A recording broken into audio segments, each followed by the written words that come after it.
మనము ఈ లోకంలో ఉన్నాము, వారితో పాటే మనము ఉన్నాము కనుక నీ ప్రార్థన ఎన్నిక కలిగింది అయితేనే దేవుడు ఆపుతాడు ఈ శ్రమని. లేకపోతే వారితో పాటే మీరు కూడా కొట్టుకొని పోతారు.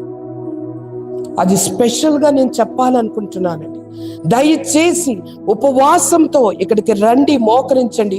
నేను ఎవరి నిమిత్తమో ప్రార్థన చేయమని చెప్పను, మీ నిమిత్తము, మీ కుటుంబం నిమిత్తమే ప్రార్థన చేయండి. ప్రభువా మమ్మల్ని రక్షించు, ఈ శ్రమ నుండి మమ్మల్ని రక్షించు, అందరినీ మా సంఘంలో ఏంటి మా కనుచూపు మేరలో ఉన్న వాళ్ళందరినీ కాపాడు. దేవుని చిత్తంలో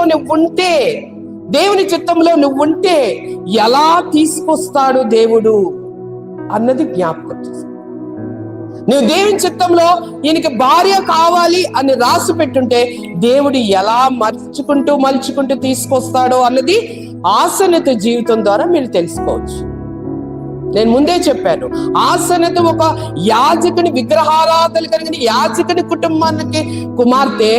యోసేపు నిజదేవుడైన ఆయన మీద ఆనుకుని జీవిస్తున్న యోసేపుకు భార్య అయ్యింది.